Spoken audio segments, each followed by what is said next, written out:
আসসালামু আলাইকুম। ওয়ালাইকুম আসসালাম রহমতুল্লাহ। জি। মুর্শিদাবাদের লালগোলা থেকে বলছি। বলেন। আমাদের মসজিদে আমরা নামাজ পড়তে যাই। তো আমাদের ইমামের অনুপস্থিতিতে কাউকে না কাউকে সালাত পড়াতে হয়। তো হুম। আমি সাধারণত থাকলে আমাকেই সালাত পড়াতে দেয়, কারণ আজ থেকে 7-8 বছর আগে এরকমই হতো। আমি যেতাম, আমাকে পড়াতে বলতো।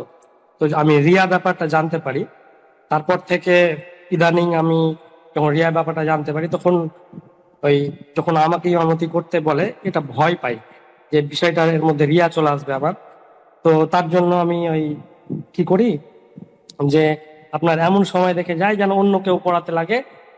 আপনার হয়তো আহ, শুরু করে দেয়, বা কোনো কোনো দিন বাইরে দাঁড়িয়ে থাকি, লুকিয়ে থাকি অ্যাকচুয়ালি, কারণ আমাকে দেখতে না হুম। পাই। তাহলে শুরু হয়ে যায়, তারপর আমি ভিতরে ঢুকে তাকবীর দিতে লাগে তারপর। তো বিষয়টা কেমন, আপনি একটু জানাবেন কাইন্ডলি। রিয়া কিসের আছে? ইমাম নেই, ইমামতি করছেন, তারও তো মানুষের একটু হেল্প করলেন আপনি, নেকির কাজ করলেন আপনি। রিয়া কি আছে? ইমামতি করলে রিয়া হয়ে যায়? না, ভুল ধারণা এটা। ভুল ধারণা। আপনার মধ্যে যোগ্যতা থাকে, আর ইমামের পরে যারা মসজিদে আছে তাদের মধ্যে আপনি বেশি সুন্দর তেলাওয়াত করেন, বেশি মুখস্থ আছে, আর বেশি মাসলা বুঝেন, মাসলা মাসাইল সালাতের বুঝেন, দিনের জ্ঞান বেশি আছে, তাহলে আপনি বেশি হক রাখেন। উত্তম ব্যক্তির এমামতি উত্তম, উত্তম থাকে, অনুত্তমের এমামতি জায়েজ, এটাও জেনে রাখেন।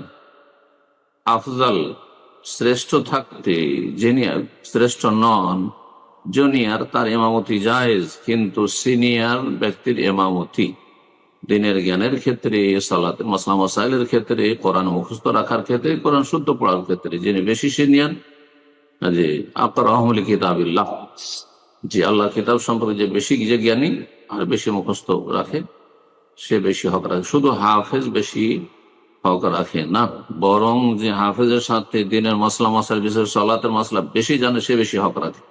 আবু বকর সিদ্দিক রাদিয়াল্লাহু তাআলা আনহু, তিনি বেশি হকদার ছিলেন উবাই বিন কাবের চাইতে।